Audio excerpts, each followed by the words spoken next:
गलिन में श्री गिरिराज बास में पाऊं ब्रज तज बैकुंठ न जाऊं बास में पाऊं गलिवन में आऊं श्री गिरिराज बास में पाऊं ब्रज तज बैकुंठ न जाऊं श्री गिरिराज बास में पाऊं ब्रज रज गण पुण्य गाऊं बिचरू में लता पतन में गिरिराज तलेटी में बिचरू में लता वतन में गिरिराज तलेटी वन में आन्योर छती पूरा जन में राधा कुंड गोवर्धन में आन्योर छती पूरा धन में अगन राघोगन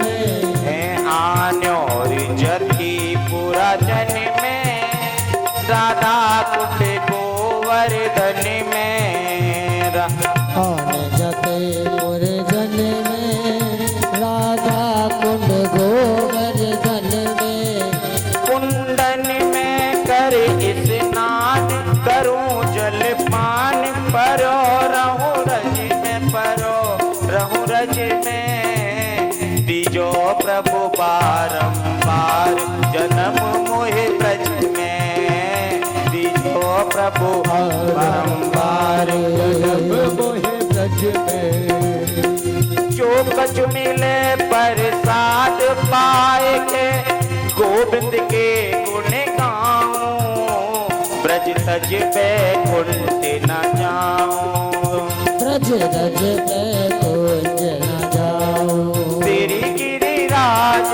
बात में पाऊं ब्रज तज बैकुंठ न जाऊं तेरी गिरिराज बास में पाऊं ब्रज जन में रल जल जाऊं बोल बाके बिहारी लाल की जय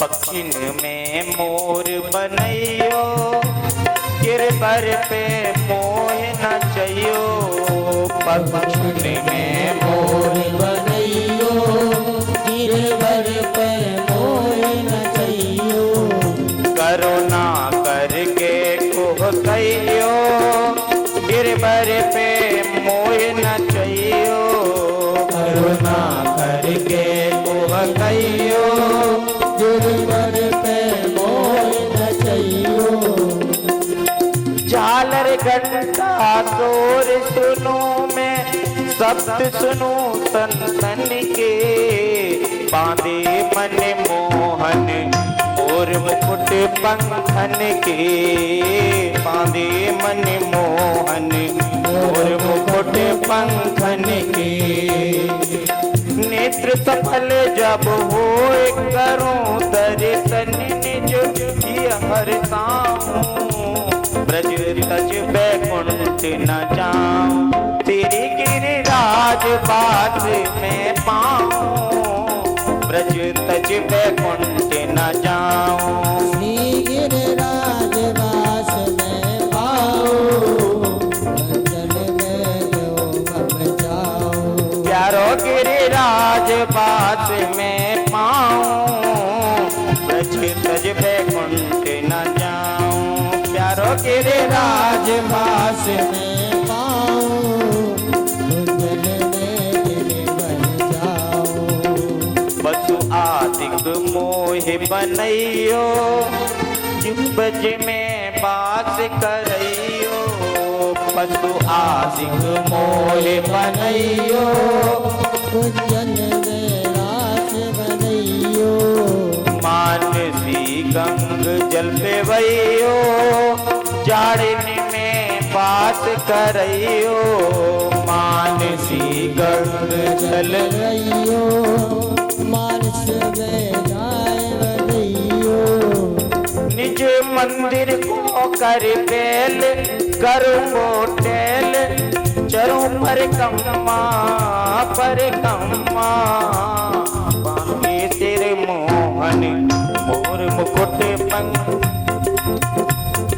जो कछ मिले प्रसाद पाए के गोविंद के गुण गाऊं ब्रज तज बैकुंठ न जाऊं तेरे गिरिराज बास में पाऊं उज्जैन में रवे बन जाऊं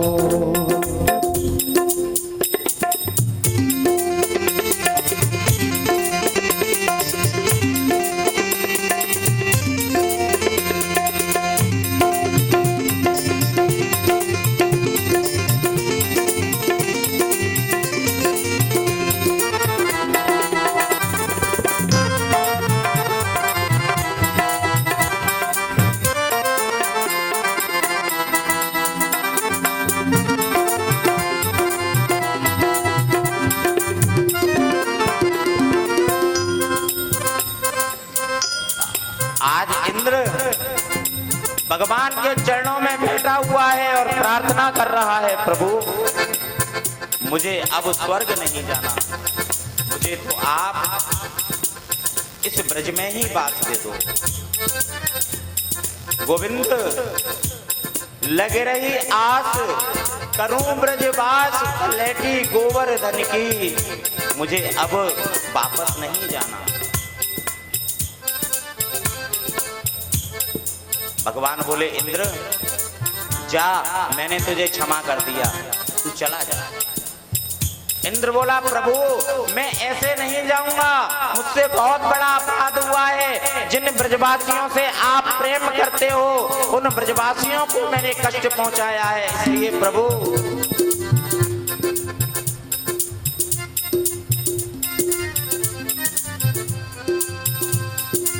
मुझे अब ब्रज में बास दे दीजिए ब्रजवासी बोले कन्हैया ये कौन है बोले भैया ये इंद्र है बोले काहे को आयो जे बोले जे मोते अपने अपराध की क्षमा मांगवे आयो तो तेने जाकू क्षमा कर दियो बोले हाँ मैंने जाकू क्षमा कर दियो बोले तेने हमसे पूछी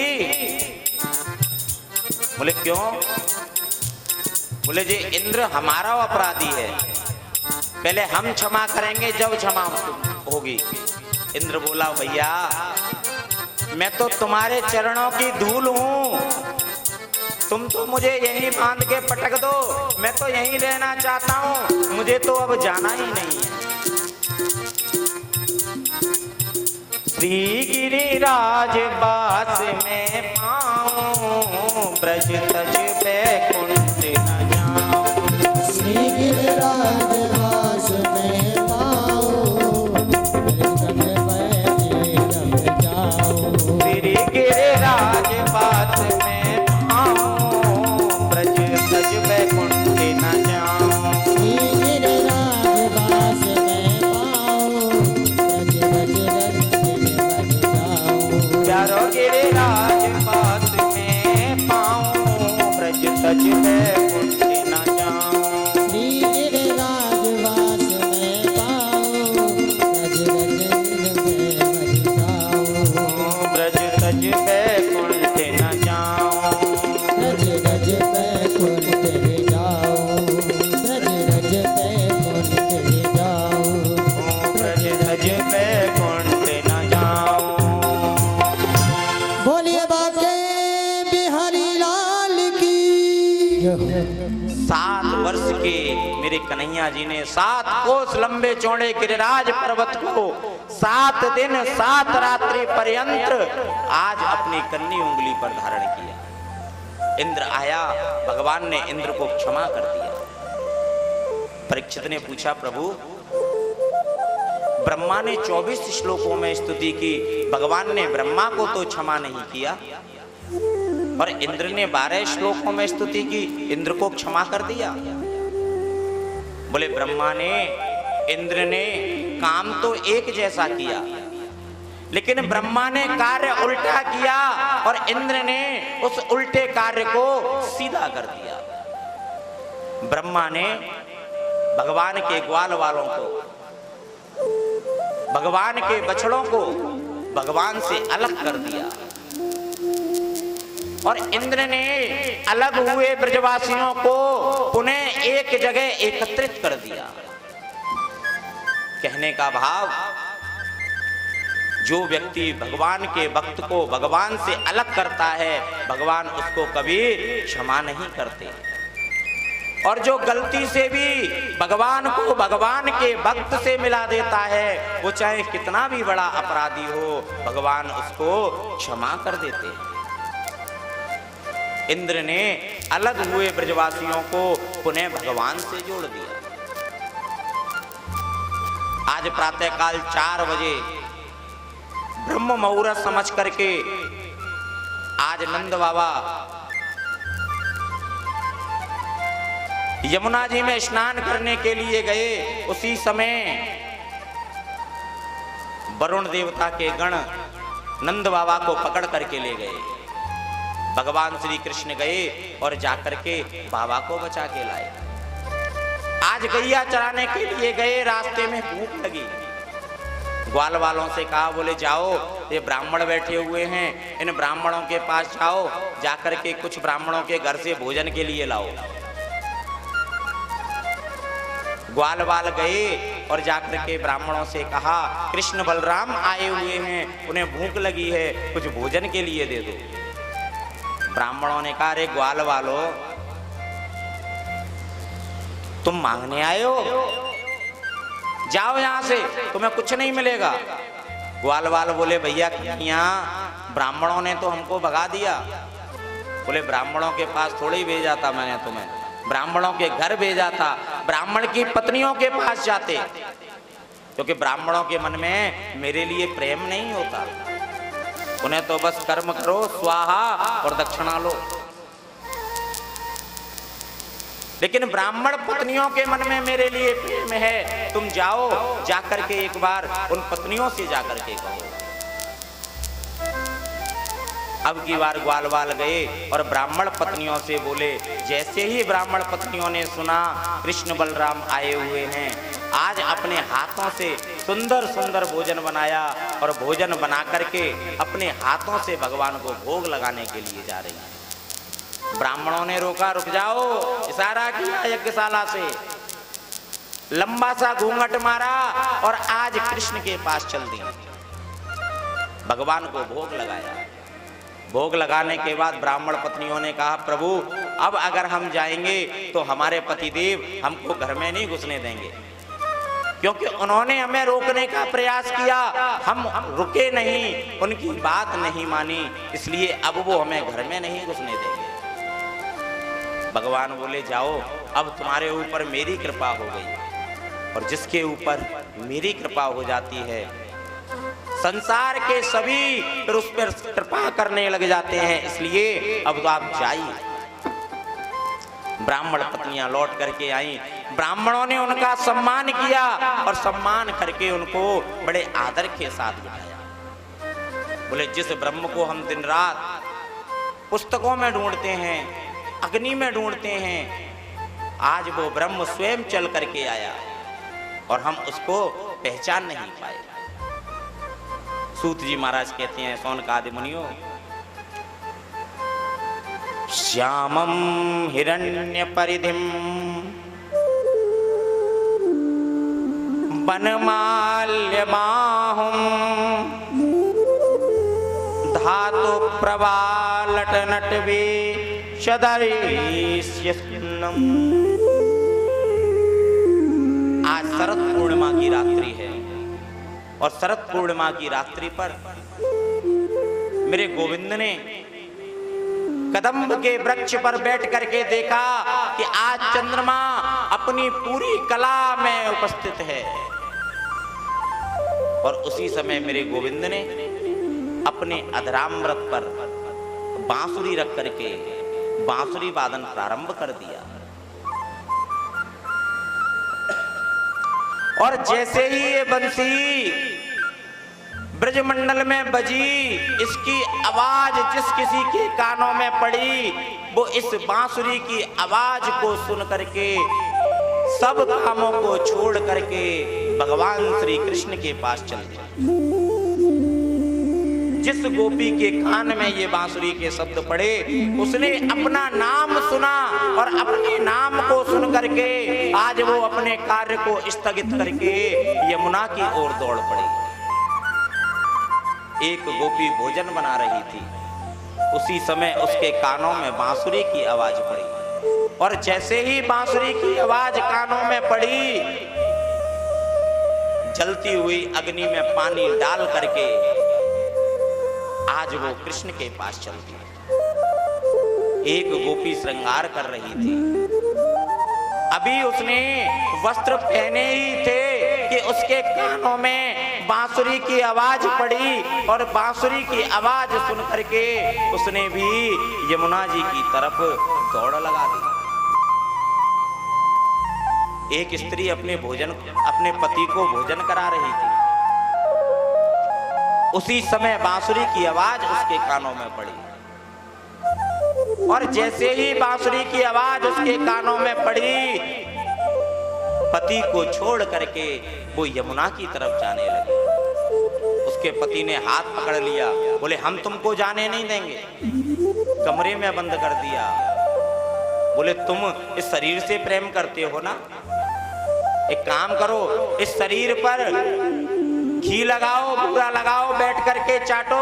मैं तो शरीर से नहीं, मैं आत्मा से जाऊंगी और शरीर का त्याग करके आत्मा की गति से वो भगवान के पास पहुंच गई। लहंगा धरो शीश पे, दई चुंदरी पाम, पतियन रोके नहीं रुके, छोड़ चले घर गांव। आज गोपियों के झुंड श्री राम वृंदावन में चले आ रहे हैं चारों तरफ से। और भगवान ने जैसे ही देखा, देख करके हाथ जोड़ करके बोले स्वागतम वो महाभागा। अभी इतना ही सुना था, स्वागतम वो महाभागा। गोपियां बड़ी प्रसन्न हुई। देखो, पहले हमारा नाम लेकर के हमको बुलाते हैं, फिर हमारा स्वागत करते हैं। और जैसे ही आगे सुना, आस्यताम करवाम किम, सब कुशल मंगल तो है, कारण क्या है जो तुम आज यहां आई हो? अब एक बात बताओ, कोई आपको बुलाए और कहे आओ आपका स्वागत है, फिर पूछे क्यों आए हो, फिर क्या होगा? क्रोध आ जाएगा। भगवान ने भी ऐसा ही किया, स्वागतम वो महाभागा।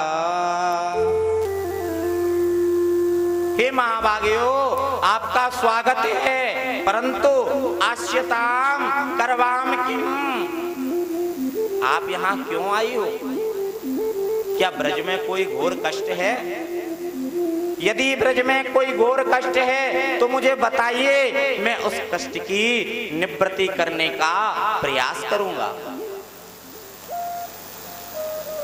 यन्नो दीक्षया प्राप्ता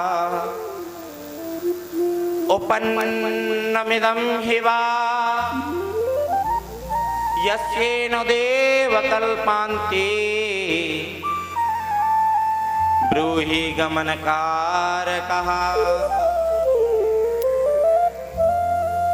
अरे क्या यही तुम्हारा पतिव्रता धर्म है? क्या इसी को पतिव्रता धर्म कहते हैं?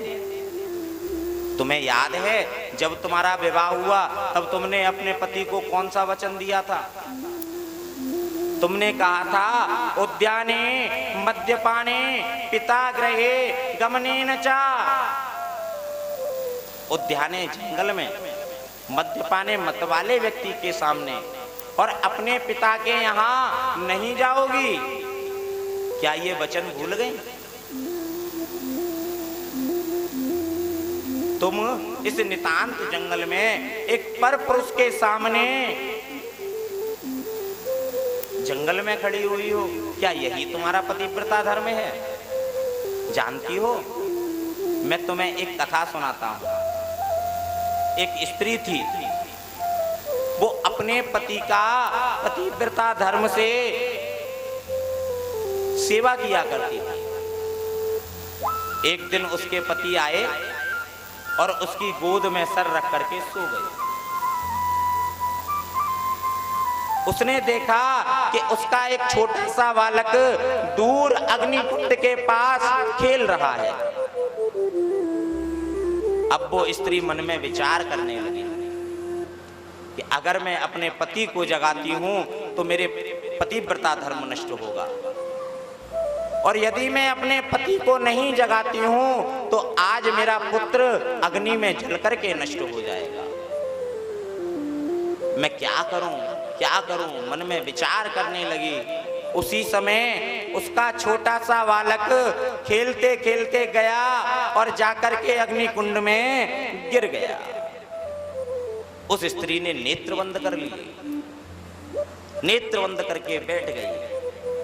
थोड़ी देर बाद जब उसके पति उठ करके बैठे, वो स्त्री दौड़ करके उस कुंड के पास पहुंची जहां उसका बच्चा अग्नि में गिरा था। तो क्या देखती है कि उसके पतिव्रता धर्म के कारण वो अग्नि भी उस बच्चे का कुछ नहीं बिगाड़ पाई। उसका बच्चा फूलों से खेल रहा था। क्या यही तुम्हारा पतिव्रता धर्म है? और अगर यही तुम्हारा पतिव्रता धर्म है तो कैसे तुम अपने बच्चों की रक्षा करोगी? कैसे अपने पति की रक्षा करोगी? तुम्हें यहां से चले जाना चाहिए। गोपियों ने मन में विचार किया कि अगर आज इनको जवाब नहीं दिया तो ये पता नहीं क्या क्या बोलेंगे। अब गोपियों में से एक गोपी ने बोला, बोले प्रभु एक बात बताओ, हम आपसे एक प्रश्न पूछना चाहते हैं, उसका उत्तर देना।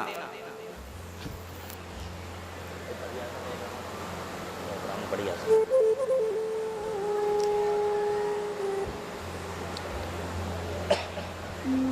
हम आपसे एक प्रश्न पूछना चाहते हैं, उसका उत्तर देना।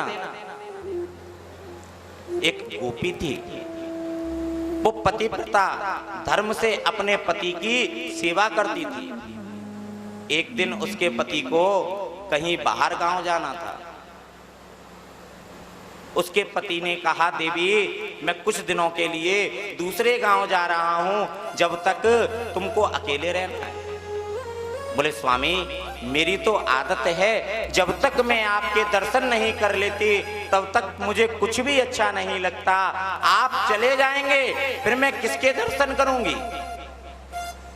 पति ने एक मिट्टी का टुकड़ा उठाया, उसकी एक मूर्ति बनाई और मूर्ति बना करके अपनी पत्नी को दे करके बोले, जब तक मैं दूसरे गांव जा रहा हूं तब तक इस मिट्टी के पति को मेरा स्वरूप समझना, और जो आप मुझसे बातें करती हो वो इससे करना।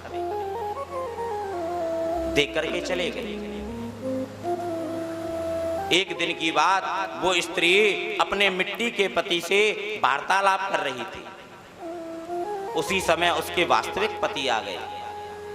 वास्तविक पति ने आकर के द्वार बजाया, और जैसे ही द्वार बजाया, अब बताओ प्रभु आप उस स्त्री का पतिव्रता धर्म क्या कहता है? क्या उसको मिट्टी के पति से बात करनी चाहिए या उसका वास्तविक पति बाहर खड़ा हुआ है उसके दर्शन करने चाहिए? बोले ये भी कोई प्रश्न हुआ? सीधा सा उत्तर है। अब तक वो मिट्टी के पति की पूजा कर रही थी, अब उसका वास्तविक पति खड़ा हुआ है, अब उसको द्वार खोल करके वास्तविक पति के दर्शन करने चाहिए। बोले प्रभु, ये संसार के जितने भी पति हैं, ये आपकी अनुपस्थिति में आपका ही तो स्वरूप है। जब तक आप नहीं थे तब तक ये पति हमारे साथ थे, और आज आप हो तो फिर भी हमें कहते हो कि मिट्टी के पति के पास चली जाओ। भगवान, हम सबके पति तो आप हो, वास्तविक पति तो आप ही हो हमारे, और आज आप हमें बुला करके वापस भेज रहे हैं। भगवान श्री कृष्ण ने देखा ये गोपियां रास की अधिकारी हैं। कौन थी ये गोपियां? भगवान राम अवतार में जनकपुर की जितनी भी सखियां थीं, सबका मन राम जी पर लालायित हो गया। भगवान ने कहा द्वापर के अंत में मैं तुम्हारे साथ विहार करूंगा। कच्छप अवतार में जितनी भी समुद्र के अंदर मछलियां थी, उन सबका मन गोविंद की छवि को देख करके प्रभावित हो गया। भगवान ने सबको आशीर्वाद दिया, तो अपर के अंत में आकर के मैं तुम्हारे मन की इच्छा को अवश्य पूर्ण करूंगा। ये वेद की ऋचाएं, वेद की शाखाएं, ये सब आज गोपी बन करके आए हैं, और गोपी बन करके आज मेरे कन्हैया के सामने खड़े हुए हैं। गो माने इंद्रियां, पी माने पान करना।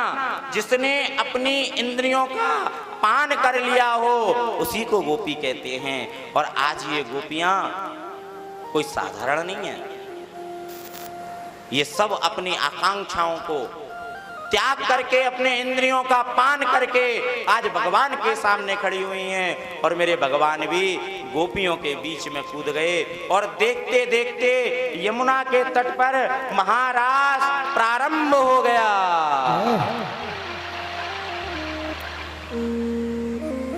दो दो गोपियों के बीच में एक कृष्ण गलवैयां डाल करके नृत्य कर रहे हैं। और आज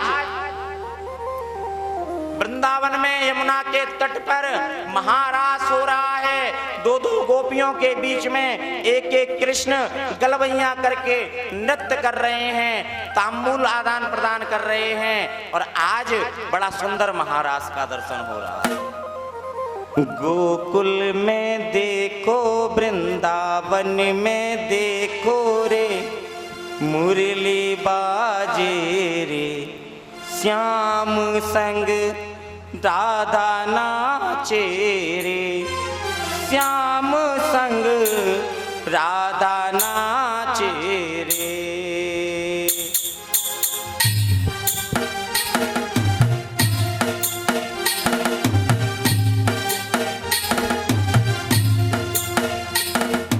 गोकुल में देखो, वृंदावन में देखो रे, गोकुल में देखो, वृंदावन में देखो रे, मुरली बाजे रे, श्याम संग राधा नाचे रे, श्याम संग राधा नाचे रे, श्याम संग राधा नाचे रे।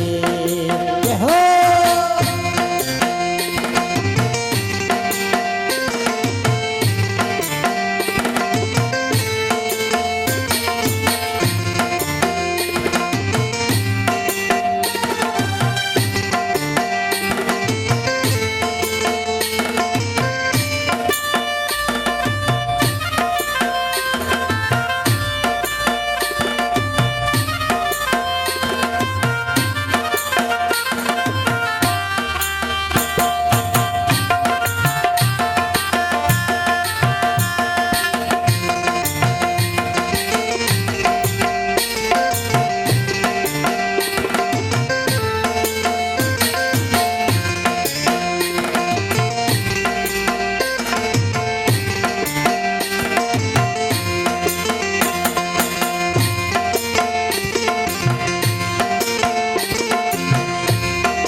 चंद्र किरण सा श्याम सलोना तो आंखें कजरारी।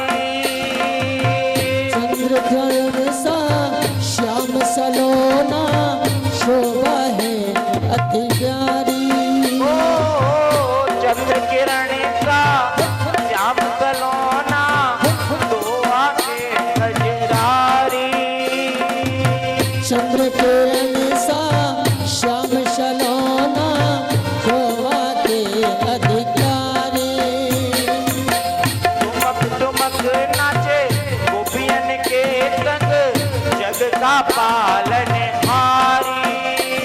ओ ठुमक ठुमक नाचे गोपियों के संग गाना है अधिकारी।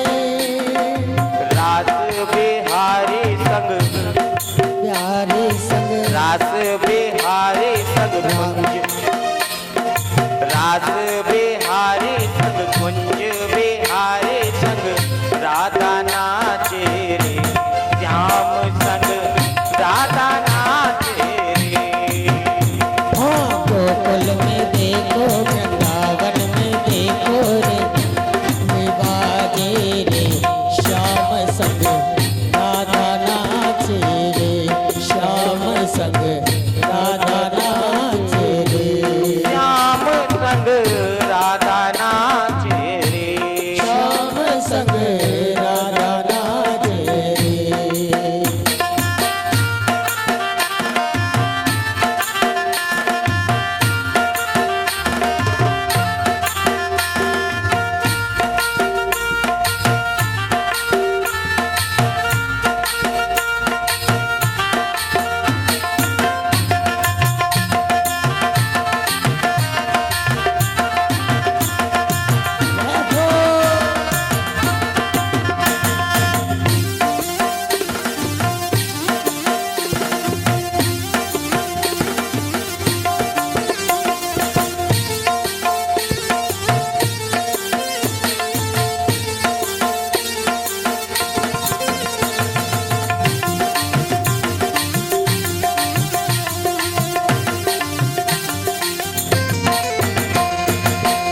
छम छम नाचे राधा रानी सुन के मीठी मुरलिया। ओ छम छम नाचे राधा रानी सुन के मीठी मुरलिया।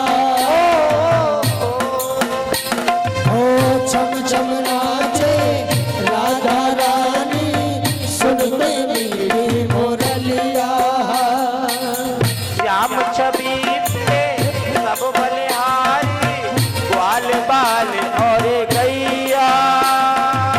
श्याम छवि पे सलबलहारी ग्वाल बाल और गैया। सरर सरर चाले रे सरर चाले रे सरर सरर चाले रे मधुरीपुर भैया में मेघा करे रे। श्याम संग राधा नाचे रे। ओ मथुरा में बाजे वृंदावन में बाजे गोकुल में बाजे वृंदावन में बाजे मुरली बाजे रे। श्याम संग राधा नाचे रे। श्याम संग वही राधा नाचे रे।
रास रचो है, रास रचो है, यमुना किनारे आज रास रचो है।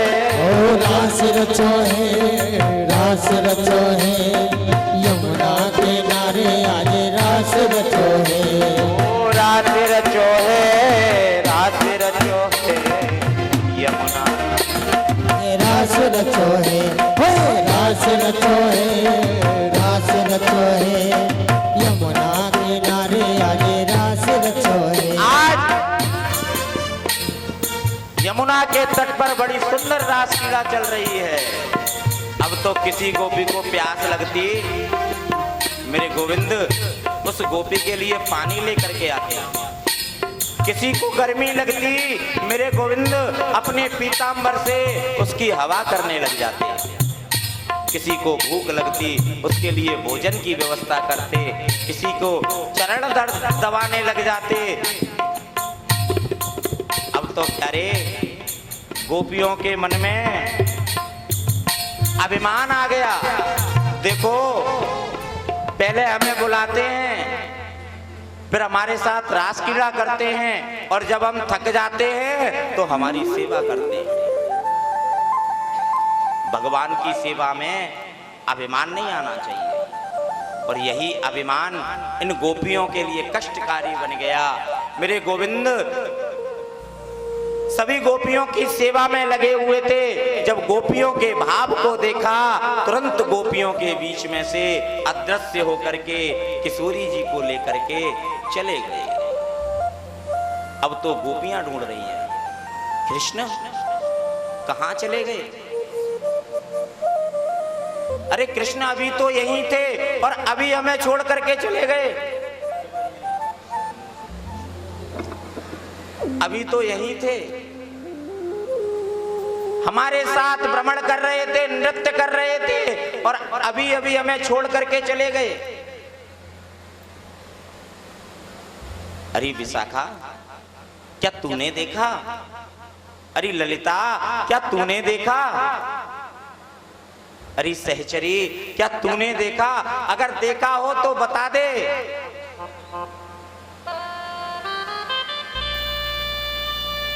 ललिता बोली, सखी मैं क्या बताऊं? मैंने कहा कन्हैया मुझे प्यास लग रही है, तुरंत दौड़ करके पानी ले आए, और दूसरे क्षण मैं मन में विचार करने लगी, देखो कन्हैया हमसे कितना प्रेम करता है, कितनी हमारी सेवा करता है। दूसरे ही क्षण वो छोड़ करके चले गए।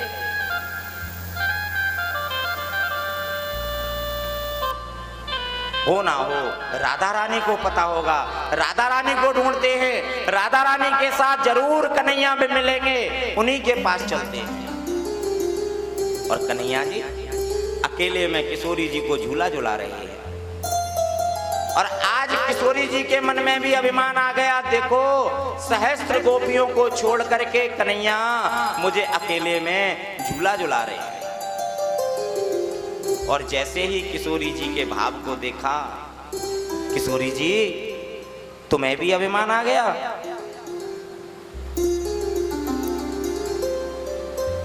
अरे मैंने तो सोचा भी नहीं था किशोरी जी कि आपको भी अभिमान आ जाएगा।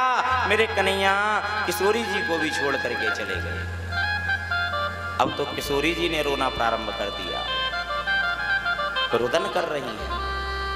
कृष्ण, हमारे मन में थोड़ा सा अभिमान क्या आया, तुम हमें छोड़ करके चले गए। अब तो गोपियां पागल हो गईं, और पागल होकर के आज रुदन करने लगी, इधर उधर भ्रमण कर रही हैं। यमुना के तट पर आकर के कनक मंजरी छंद में आज गोपी गीत का गान कर रही है, और कह रही हैं, जयति तेदिकं जन्मना प्रजा श्रयति इंदिरा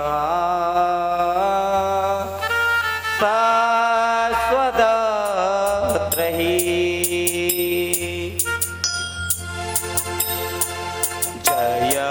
पतितेदिकं जन्मना प्रजा त्रयतीन्द्रिया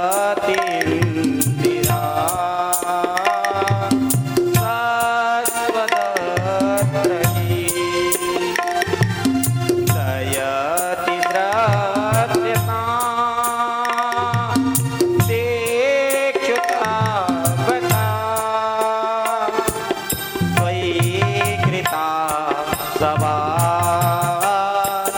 स्वापि चिन्वती शरदुदासये साधुजात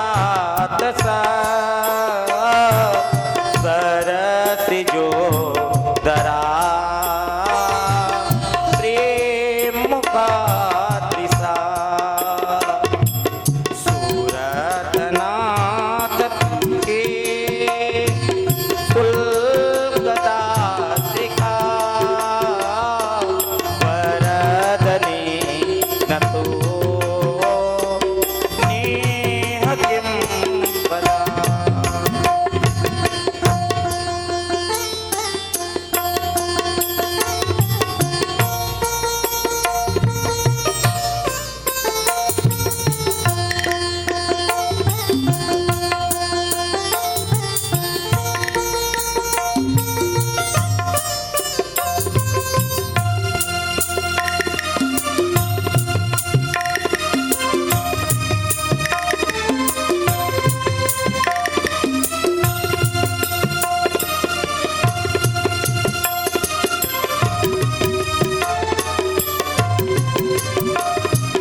कृष्ण जयति ते अधिकम जन्मना ब्रजा।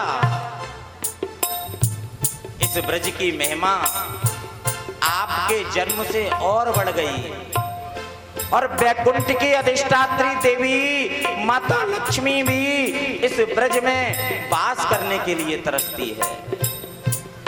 कृष्ण इस श्रीधाम वृंदावन में लक्ष्मी को भी प्रवेश नहीं मिलता।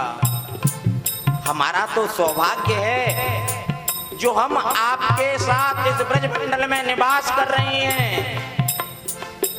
जो हमारा जन्म इस ब्रज मंडल में हुआ है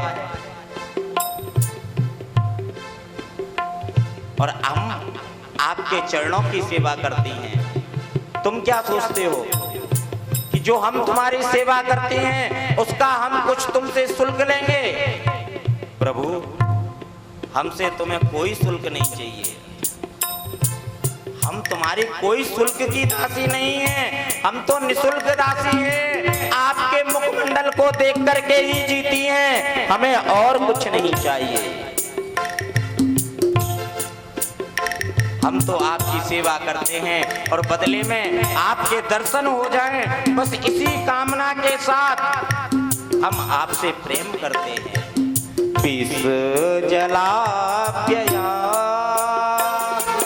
व्याघ राक्षसा वर्षमारुता दैत्युतानला प्रसभयात्मजा विश्वतो भया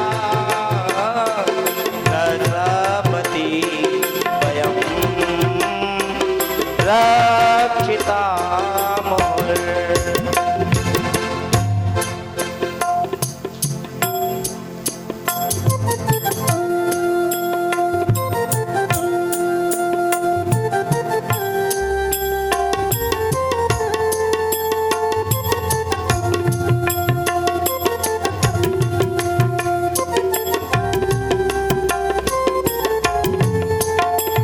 अरे प्यारे,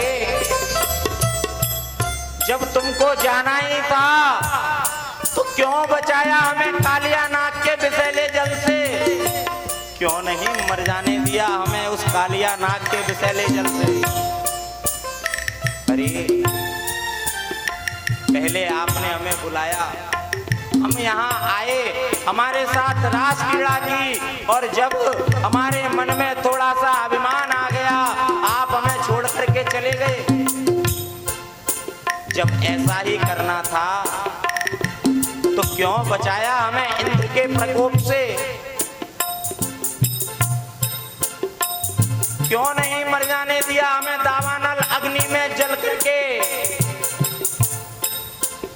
क्यों बचाया अगासुर से हमारे बच्चों को?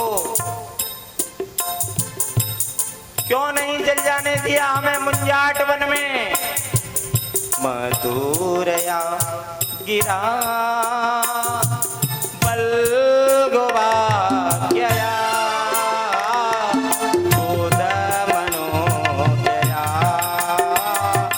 वेदे करीरिमा।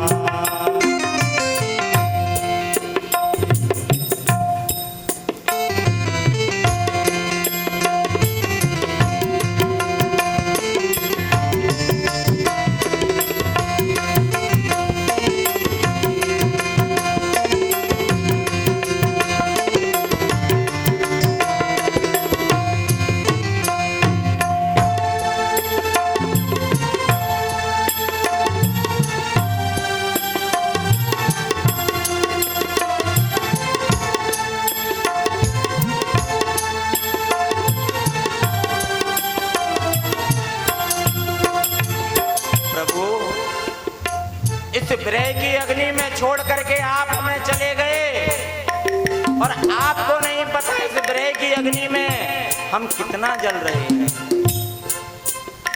आप सोच रहे होंगे ये गोपियां मुझसे यदि इतना प्रेम करती हैं तो अपने प्राणों को क्यों नहीं दे देती?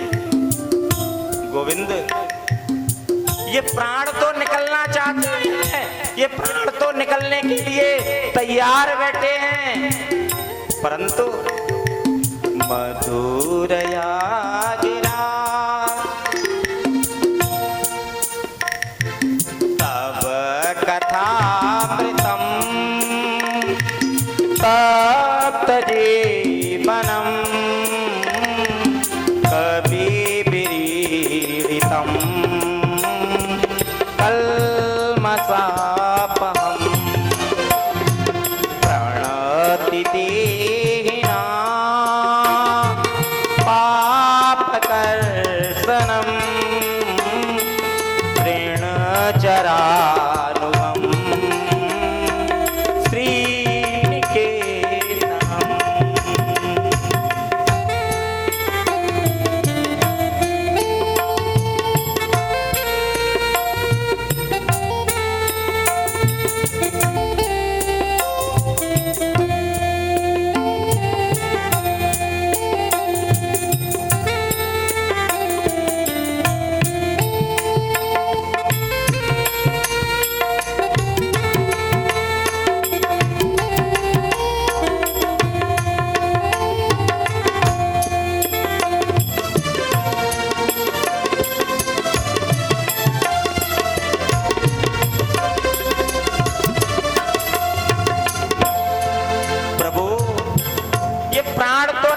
चाहते हैं, निकलने के लिए तैयार बैठे हैं, परंतु आपकी कथा का अमृत इन कानों में घुस करके ऐसा पहरा निकाल लगाता है कि ये प्राण इस शरीर को छोड़ने के लिए तैयार नहीं होते। आपकी कथा कानों में प्रवेश करती है और अमृत के समान प्राणों को बांध देती है, फिर प्राण इस शरीर से निकलना नहीं चाहते। प्रभु, हम आपके विरह में तड़प रहे हैं और आप हम